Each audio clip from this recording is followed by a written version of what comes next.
Hello American soccer fans and welcome to the first episode of US Soccer Blog, your source for American soccer news. My name is Petr and this is my brother Nihal. On this channel we will provide you with the latest American soccer news, including transfer rumors, American performances abroad, and in MLS, and more.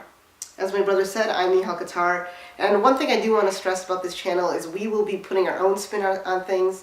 A lot of our pieces will be opinion based, so if you do disagree with us, which many of you probably will, that's perfectly okay. Leave a comment below. Yeah, leave a comment if you do disagree with us and tell us what you think. Obviously what we say is not necessarily 100% true, but it is what we believe, and we're passionate about American soccer, which is why we're doing this. Exactly. And let's start where it started in the World Cup, which is in Natal when the U.S. played Ghana in our first group game. It ended in a 2-1 win for the United States with a late 86-minute John Brooks winner, and after one of the fastest goals of all time by Clint Dempsey. Heavily possessed by Ghana, but we came out with a win, Yeah, and it's, Jozy Altidore going down early was a big deal. He is really the only striker on the team that could hold up the possession, or could hold up the ball, and force both center backs to always be on their toes for the opponent. And him going down early in that game was huge for the U.S. It ruined the game. It ruined Jurgen's game plan for the United States. And he was obviously a really important part of the team leading up to the World Cup. Of course, I think he had 8 goals in 2013. He had 2 goals in the Nigeria game leading the last warm-up game before the World Cup. And I think the reason we didn't have that possession was because we had to sub in Aron Johannsson, and he's not a hold-up forward. I know you love Johannsson. I think he's a great player as well, but it's the risk that Jurgen took in not taking a Terrence Boyd, in not taking an Eddie Johnson. I'm not a big fan of Eddie Johnson, but I think it would have been beneficial for the team, even in the Belgium game, to have someone like Jozy Altidore or Terrence Boyd to hold up the possession and allow Clint Dempsey to find the spaces behind him and allow him to roam free. And one of the big things in all 4 games really was playing Dempsey up top, and he's not that kind of forward. Mm-hmm. He's not used to it. Even at Seattle, he doesn't play that role. Right, he plays a little bit behind Obafemi Martins. He plays on the wing at Seattle too sometimes, but yeah, he's more of that withdrawn forward off the shoulder of Martins, and it's certainly off of Altidore. So, yeah, and when we were saying Johansson, Johansson's a great striker, but he was brought on the team to be an X factor off the bench. In my opinion, he wasn't supposed to play, even 70 minutes of that game, and he did not have the physical stature to hold up play, and that was the issue. Right. Not only that, he went into the game without a warm up, so it wasn't really, sprung up on him. Yeah, it wasn't really fair It's not really fair for everyone to assess him based on that one game, but of course he didn't play again. Yeah, he didn't play again in the World Cup, which was unexpected for me. Right. I mean, same here. So, but I mean, we did get the win, so there were a lot of positives. We cleared the ball really well. Tim Howard played well. We allowed them to have possession. I think as it was 60 to 40%. 60 to 40. That wasn't the only injury that happened in the game. Actually, Matt Besler came out in the second half. At halftime. Halftime, yeah. That's when John Brooks came in. Yeah, and he played really well, and as he did against Turkey. In the warm-up games, he played really well, and he's definitely one for the future. He's 21 years old. Of course, he scores that amazing goal. Well, it wasn't an amazing goal. Amazing for U.S. fans. Allowed us to snag the 3 points, but he played a great game, as did Jeff Cameron. I think he played a good game, not a great game. But yeah, I mean, John Brooks was really good off the bench, and of course, he scored that goal. Mm-hmm. So yeah, at first, after the game, when Jurgen said that it was only because he was a left center back, I didn't think that was true, but then we saw Omar Gonzalez in the next few games, and he was Omar Gonzalez, before this tournament, the biggest question is the back line. And I think moving forward, the biggest question still is the back line, and maybe who's going to replace Howard. I mean, I think it's straightforward. It's Guzan, but people still debate that. Actually, Howard could play in 4 years. Yeah, but sign an extension. right. But what was the back line? And they showed up. You know, they showed us that we have 4 viable center back options in Cameron, Beasler, Gonzalez, and Brooks. And Cameron can even slide into the midfield. Of course, Cameron played right back at Stoke City for 40-odd games, so he only really got to play center back for the U.S. in the lead-up. He played the 3 games leading up and against Ghana and against Portugal. But, I mean, Omar Gonzalez was great. Omar Gonzalez looked like Omar Gonzalez of early 2013. Against Mexico in Azteca, he was brilliant. I mean, I watched that game on ESPN Classic a couple weeks ago, and he and Beasler were excellent. But after that, you know, it all sort of went downhill. He looked slow in a lot of the games and a lot of the qualifiers, and you know, a lot of people were blaming him for the 2 goals that Mexico scored back in March. So, you know, and of course he was coming off a knee injury, a surgery, or a scope. And he played really well. And it'll be interesting to see where Jurgen goes with this. Because Beasler is only 26, 27. Gonzalez is the same age. And then, of course, you have Brooks and Cameron, who's only 28. So it'll be, I believe that our 2 best center backs are Matt Beasler and John Brooks. And, of course, Jurgen doesn't like having 2 left-footed center backs in there, so it'll be interesting to see what he does there going forward. Yeah. But the Ghana game, of course, that's the game everyone was looking towards leading up to the World Cup. We needed to get 3 points. We got it. In my opinion, it doesn't matter how you do it, we got it, and we moved on to Portugal. I know, you know, we went in all different directions based on the Ghana game, but a lot of things came up, so... Speaking of Portugal, in the Amazon, we went to Manaus and took on Portugal in a 2-2 draw that had a heartbreaking finish, but we played well, and Clint Dempsey came up big again, and Jermaine Jones, not only defensively, but had a goal in this game, and it was a great goal. And in the first 2 games, undoubtedly, our best 2 players were Jermaine Jones and Fabian Johnson. Fabian Johnson bombing up from right back was absolutely phenomenal. He's a good defender too. He's a 2-footed player, and then Jermaine Jones was all over the place. He played well on defense. He played well going forward, and he scored the absolute beauty in this game outside the box. That was just an incredible goal. So he was excellent, and a lot of people didn't like Jermaine Jones going into the World Cup. They say he's a red card magnet.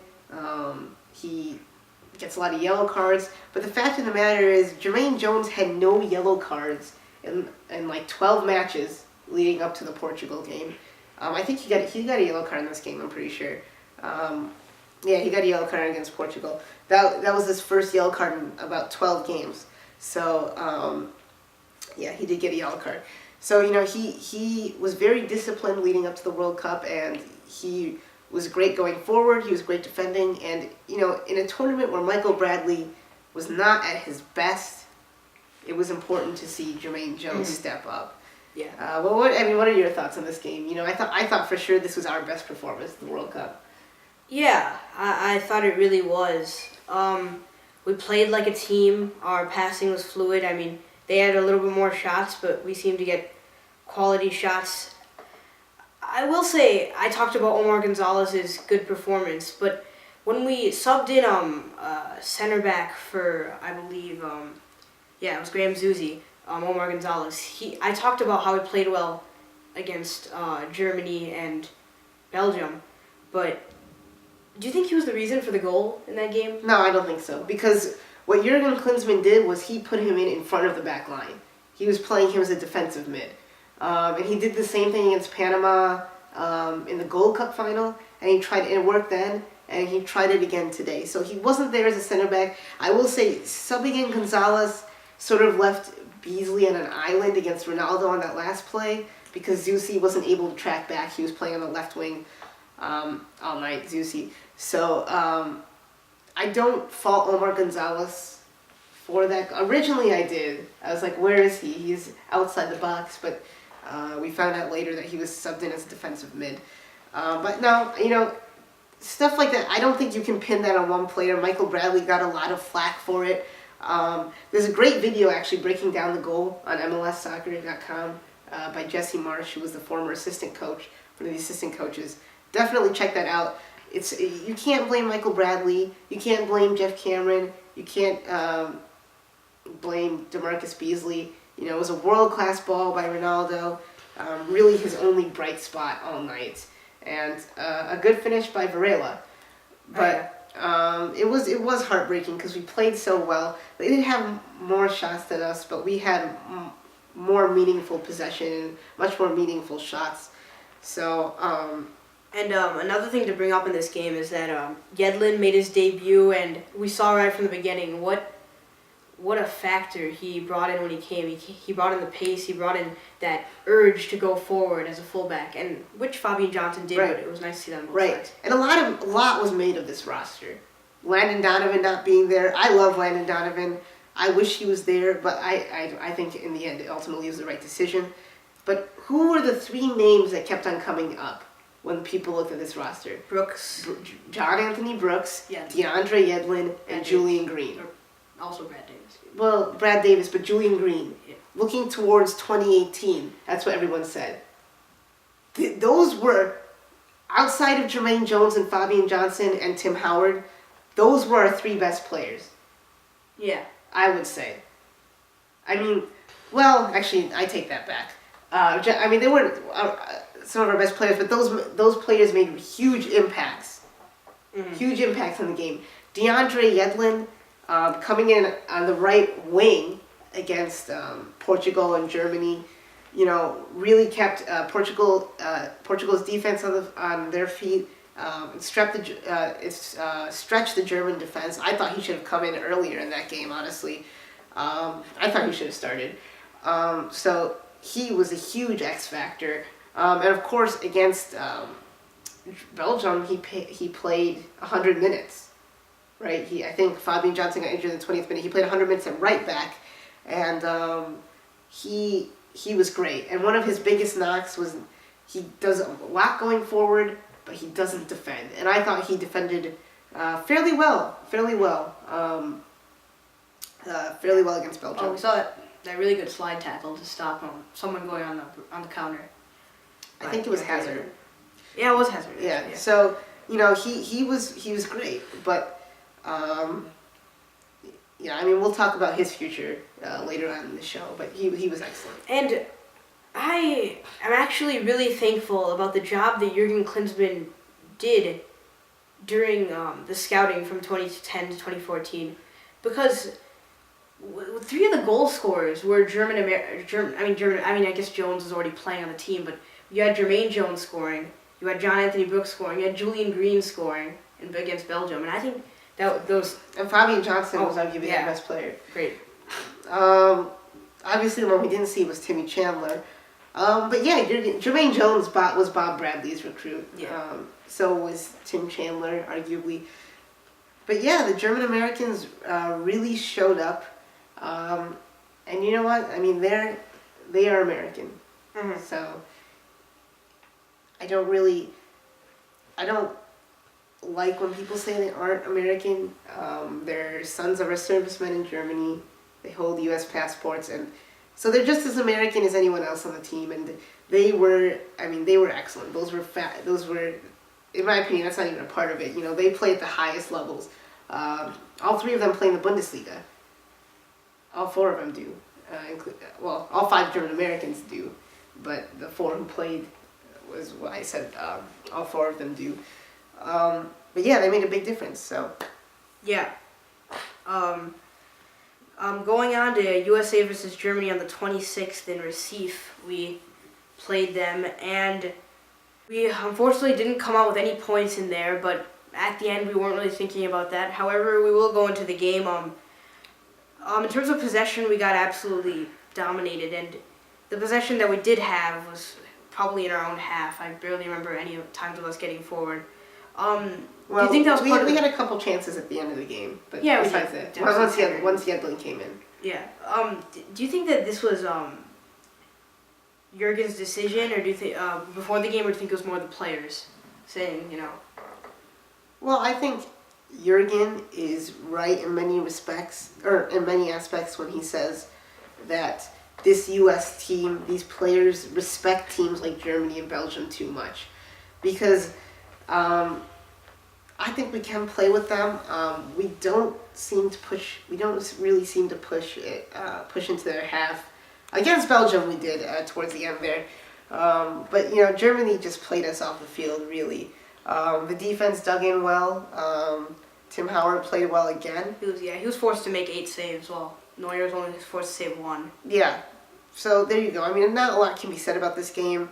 Mm-hmm. And no one expected us to really, yeah, I mean, dominate Germany. Right. And we needed a draw, and we played like we needed a draw. Mm-hmm. So you think under different circumstances? Well, it was a world-class finish from Thomas Müller, too. Oh, great. Yeah. And a good initial save by Howard, too. Yeah. But, I mean, there's not too much to say. I think Yedlin should have started because Germany plays 4 center backs. I mean, they technically don't play 4 center backs, but all 4 of their back line are natural center backs. So it would have been nice to play Yedlin and have him keep Howardis the left back for Germany, on his toes. And I think we subbed him on way too late. Yeah, way too late. And the thing about Graham Zusi, he's a player I love, but his job is to get the service into Josie Altidore. He's not going to take on a player one-on-one. So he's good on set pieces. Brad Davis is another player. They both started in this game. Right? Davis and Zusi both started. Yeah, I did. So those are 2 players who aren't going to take on defenders. They're going to try to whip it into the box. And that's where you need someone like Josie Altidore. So I think it would have been more beneficial to play Yedlin, someone who is willing to take on a player like this. And of course, the 4 in the back that are actually center backs. There's Boateng, Mertesacker, Hummels, and Howardis, who play center back on their club naturally. Yeah. And Boateng was playing right back, and Howardis was playing left back. And he picked up an early yellow card, so it would have been nice to, have Yedlin in there earlier, maybe force a bad tackle, and get a second yellow card. But yeah, it is what it is. Yeah. Moving a little bit away from the group. This game. In the group, we finished second of the group. Germany won the group. We finished in second, and we beat Portugal on goal differential as they finished third. Right. Right, and I will say, we did it ourselves. Absolutely. We did it ourselves. We got the result against Ghana. We got a 1 point against Portugal. And we had a better result against Germany than Portugal did. Portugal brought that on themselves. Pepe was an idiot and got a red card. They could have maybe come back in that game. So I don't want to hear that Portugal helped us. I mean, obviously they're trying to get the result, but in the end, what we did got us through. Our results got us through. Mm-hmm.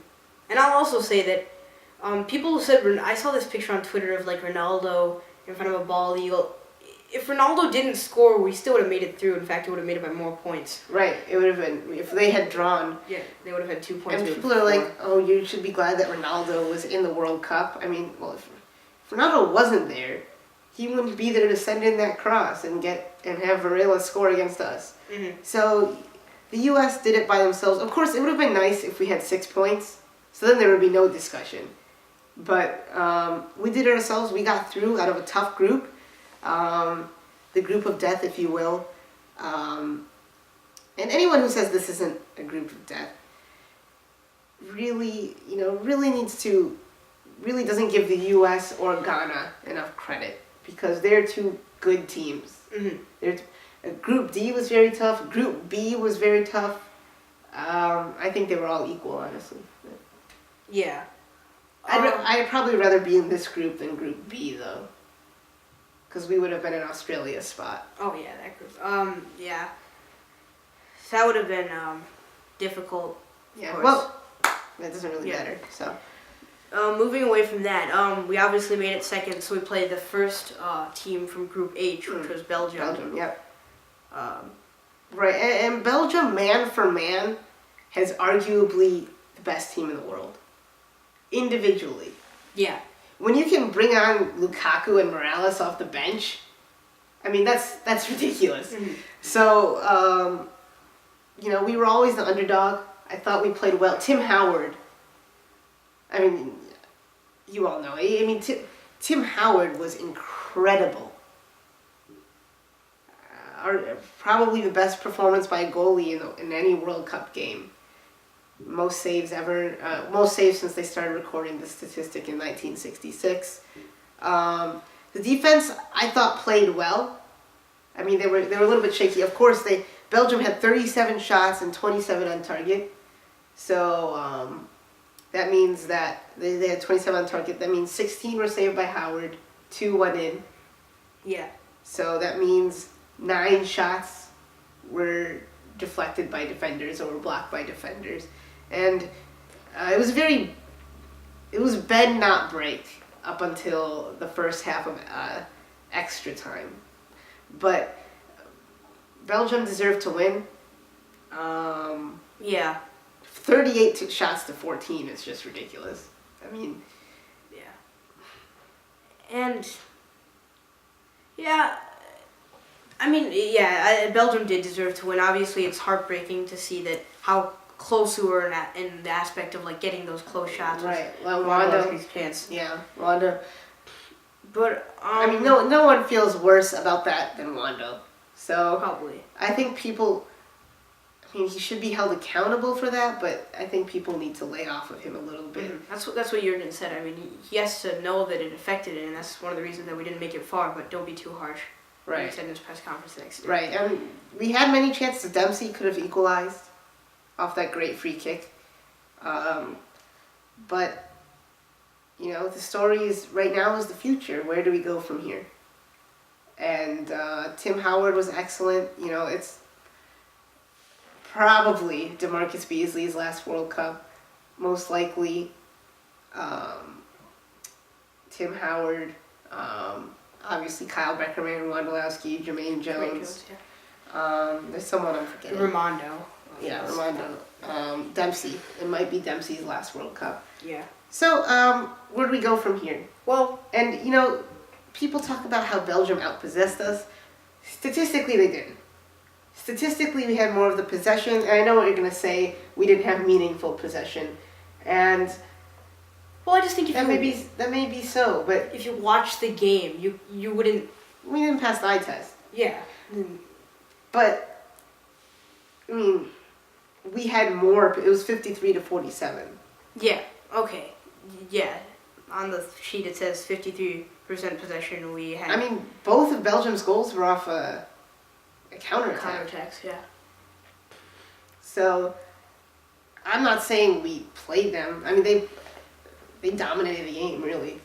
Not really. They did dominate the game. But, yeah, it was heartbreaking because of the way it happened. Of course, Julian Green was a big story. Yeah. Scoring that goal. And I think maybe it's easier to say that after we've absorbed a little bit. Right afterwards, I mean, it was hard for us to say, Julian Green scored. This is so exciting because we lost the game. But Julian Green scored. I mean, just to actually put that into perspective, I mean, it's his 3rd cap. He scored off his first touch in a World Cup. He's 19 years old. Right. He's the youngest player to score in a World Cup since Lionel Messi. Mm-hmm. And he's at a very prestigious club in the world. Arguably the best club in the world. So, he's Bayern Munich. He's great. It's not only the U.S. that's hyping him. Pep Guardiola has said this is a player that's the real deal.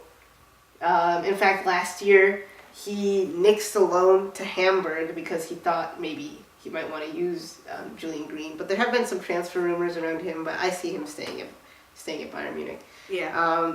But I really think he's the real deal.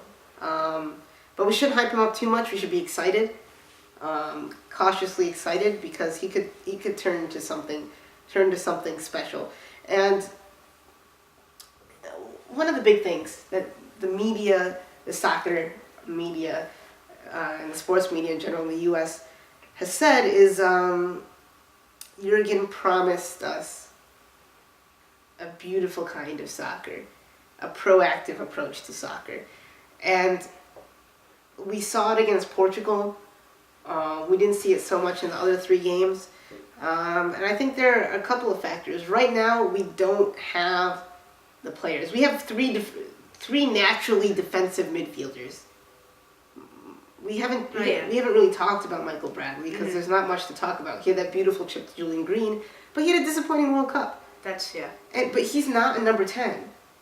Yeah, and I think another reason that Jurgen wasn't able to implement that possession style is because Josie wasn't there. This team is built around Altidore, so it was probably a mistake not to have a true number 9 there for as a backup. But back to Michael Bradley. Even so, I expected more of him out of the number 10 role because of his performance against Mexico Right. and Ghana's weak back line. Pepe had the red card against Portugal, and both those games he was disappointing. I mean, his touch was just off. Yeah. You saw him kind of uncomfortable because a lot of times he likes to pass it right away in the holding midfielder. Get it right out of his feet, and he's so good at that. But in the attacking midfielder, he has to make something out of nothing. He has to advance more, which I don't think that we saw him do. Right, and I think going forward, we'll have him playing with someone like Mix Discrude ahead of him. But yeah, it's hard. It's hard, and I think you just have to give it time. Another aspect is Jurgen thinks we give the other team too much respect, so we're afraid to play that game. That may be so. And like I just said, give it time. Jurgen has been here for 2.5, 3 years. Once we go through another cycle, the players like Christian Pulisic, Rubin, Haji Wright, these young players, there are many more. Daniel Cuevas, Jose Villarreal, these type of players will have played in the system from the under 16, under 17, Luis Gil, under 20 level that Jurgen wants them to play in. So these players that will come into the fold will know the system and won't be afraid to play that system. And that's something we saw with DeAndre Yedlin. He was at the under 20 World Cup last summer. And he wasn't afraid to play his game. And many people might attribute that to him being naive, him being young. But I believe having that experience with the system, the 4-3-3 attacking possession style system, allowed him to play his game, and to go forward. And of course, players did play their game like Fabian Johnson, Jermaine Jones. But I think just give Jurgen time, and I think in 4 years, I think we can definitely make it to the semifinals. And in 8 years, I think we can win the World Cup. But maybe I'm idealistic. Yeah. So, you talked about some of the forwards in our youth system. So, you're not really scared about not having Dempsey in 4 years, are you? Well, Dempsey could be there in 4 years. Yeah, but if he isn't. No, because I think we'll play one striker, probably Josie. Yeah. And that's what we were meant to do in the beginning, yeah. It's kind of easy to forget that. Right, and I think we'll have 2 out-and-out wingers. Maybe Julian Green. Maybe push Yedlin up there. Maybe have Fabian Johnson up there, who will go at defenders. And I mean, there's plenty of kids we don't know about that might become stars. Nagby, Fagundes, those wingers who will go at players who aren't afraid to take him on. And in the midfield, we'll have one attacking mid, Mix Discarude, maybe Luis Gil, maybe. Yeah. And that's the thing. Yeah, like you said, we don't know who it is. So John Brooks only made his cap 8 months? Not a year ago. And okay, no, that's okay. But we'll get to Brooks. But we'll have those 4 attackers, and then we'll have players who will connect between the back 4 and those 4 attacking players. In a Michael Bradley, in a Getty and Mazalan, maybe. So Dempsey Dempsey doesn't really fit into that system. His type of play.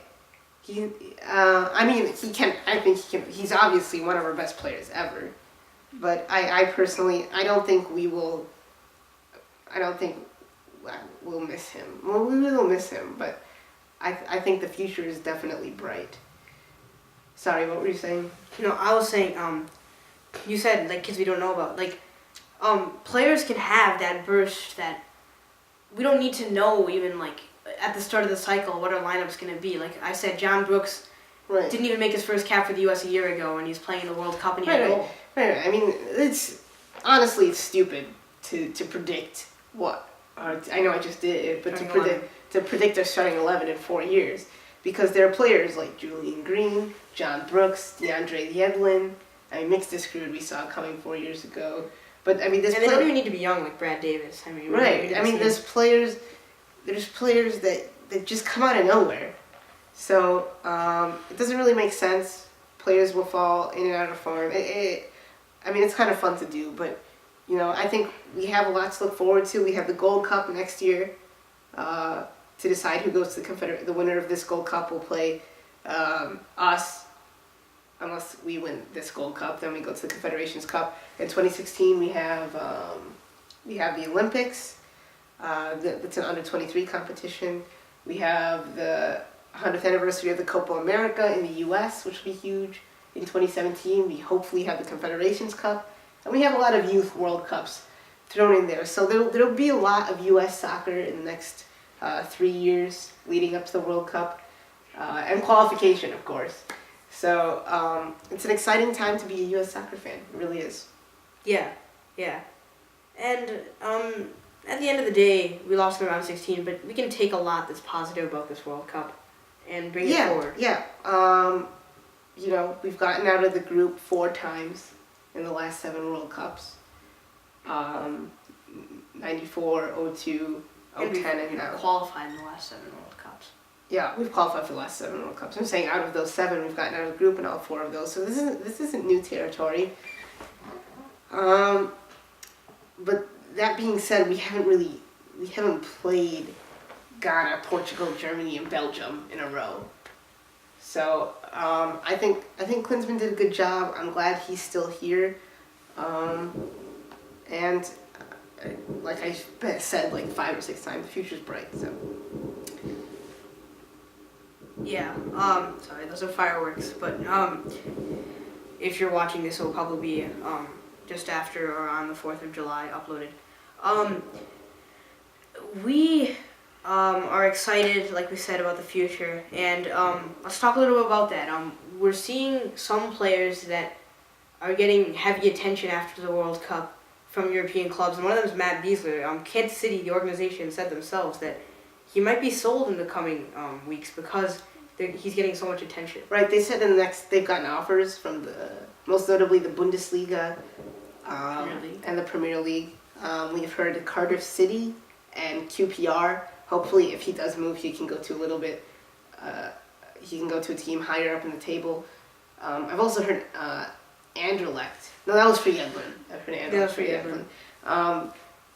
But yeah, there are players. This is the problem with being a U.S. soccer fan, being an MLS fan, because you want talented young players to stay in MLS and to come to MLS, but at the same time you want young talented U.S. players to go to Europe to develop their game. Yeah. So it'll be interesting. I hope Besler goes. I hope Yedlin. I think Yedlin has some rumors as well. Yeah. I've heard Inter Milan, Roma, Cardiff City for Yedlin. Anderlecht. And I'm not sure. Yeah, Anderlecht. I'm not sure those are the only clubs that want. I mean, there are probably more because, I mean, he's young and he's got the athleticism. He's got tremendous upside. Yeah. I mean, I think he's going to be here for the next few World Cups and be a star. Yeah, he's only 20. Yeah. He has potentially 3 more World Cups there. Yeah, so there's also a lot of other players. Joe Zhao just moved from Hoffenheim to Borussia Dortmund. We have players, young players, 15, 16, 17, 18-year-olds all over Europe. like I said, Joe Zhao, a couple. Mark Pelosi on Liverpool. Mark Pelosi. We have a player. Crawford. Who? The goalkeeper on Southampton. Oh, Cody Cropper. Yeah. Cody Cropper, the goalkeeper for Southampton. He's 18 years old. Rubio Rubin, I believe he's at Utrecht. We have a player at Atletico Madrid, Fulham, Chelsea, Lyndon Gooch. Remember that name, Lyndon Gooch. He's amazing. He plays for Sunderland's youth team. So and there are plenty of other players out there. And obviously not all of these players are going to become stars or even starters in the Premier League, but it's nice to see an American influence out there. So it really is an exciting time to be a U.S. soccer fan. And also, we saw Fabian Johnson start. He signed a new contract with Borussia Mönchengladbach, which is a great club. Yeah. They were in Champions League contention. Yeah, 6th in the Bundesliga, I think. 6th. Timmy Chandler. An annotation if that's wrong. Timmy Chandler moved to Eintracht Frankfurt. Obviously, these players are getting a lot of attention. Juan Agudelo couldn't get a work permit to play in the Premier League, but there's been rumors that he might go to Hannover 96. Of course, Steve Cherundolo's old club, the great right back, great American right back. He's a coach, a U17 coach there.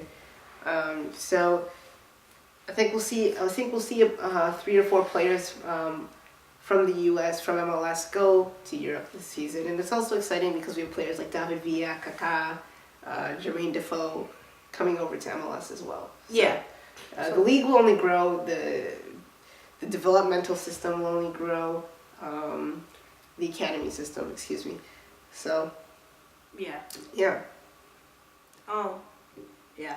And like you said, when you said you're talking about like how you're torn about the players staying in MLS or going to the European leagues, we can also hope for, like you said, David Villa, Kaká, abroad players to come to MLS to really strengthen. Right, we have some young players. We have Bradley come, which, I mean, it's a great signing. He's 26. Of course, we had Gilberto, the young 23-year-old. We have players like Diego Valeri, Gaston Fernandez, these Pedro Morales, these younger South American players coming to MLS. And then we have a lot of young players coming through the ranks. Diego Fagundes, Darlington Nagbe, DeAndre Yedlin, Kakuta Mane, Luis Gill, all these players. So and MLS has shown well at this World Cup. Giancarlo Gonzalez of Columbus Crew, Go Crew, has been amazing for Costa Rica.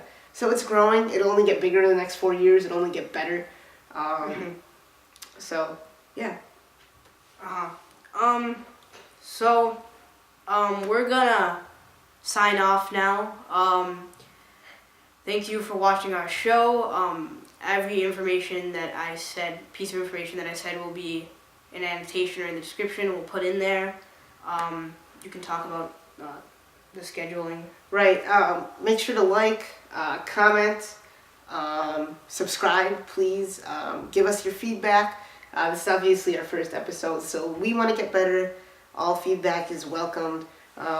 We want a forum where U.S. soccer fans can discuss their opinions respectfully, hopefully. And if you've been following the team for years, or if you just started following the team, you're welcome here. Hopefully, we can provide you with information that is beneficial for you. And especially when it's kind of hard to find some information about players in Europe, young players in Europe nowadays, and I think there's a lot of great websites that Americans there's a lot of great websites and podcasts. If you want to follow me, my Twitter handle is BigTimeBrownie, which will be in the description. His is LilBrownie99. So make sure to follow us. We tweet almost exclusively soccer stuff. That'll all be in the description. Coming up, we will have more transfer news about American soccer players. We'll have previews, and we'll have our reactions to friendlies and qualifiers coming up in the next 4 years. And obviously, if anything happens in terms of transfers. Anything big. Hopefully once a week we'll have a review of American performances abroad and we'll review some American players in MLS as well. And we can do that now. Right, MLS is going on. So, yeah, obviously we probably won't give technical analysis of individual games, but we'll keep you up to date in shorter videos of Americans abroad, Americans in MLS, and basically what's going on. We want to do 1 or 2 videos a week, and probably starting in September 3rd is our next friendly against Czech Republic in Czech Republic. So yeah. Yeah. Oh, we have a new development. Yeah. Well, yeah. This is 8 hours ago. I forgot to mention this. Aaron Johansson, obviously a striker for the U.S. national team and part of AZ Alkmaar in Eredivisie in the Netherlands, is about to undergo ankle surgery. And I don't think this was something that we heard about during the World Cup. Right. Maybe that's why he didn't play. But we don't have a lot of information on that, so stay tuned on that front. He just signed an extension with AZ Alkmaar. I expect him to stay with them for 1 more season and then maybe move to a bigger club. Tim Howard, of course, also signed a 4-year extension with Everton. Mm-hmm. So, and we didn't mention Brad Guzan, actually. He plays for Aston Villa. So yeah, thank you. That's all for us. We'll try to give you a couple videos a week. We'll definitely give you a video before the Czech Republic game on September 3rd. We probably won't be together all that much starting in September. I'm at college, so you'll probably only be seeing him. But we'll tell you when that time comes, obviously. Right. Not now. Yep. All right, thank you. Support the U.S. national team. Support your local MLS club. That'll help it grow. Watch our players abroad. All the Premier League games are on NBC. And also, all MLS games starting next year will be on ESPN3. Thank you. I'm Nihal Qatar. This is Sahil Qatar. And this has been US Soccer Blog. Till next time. See ya.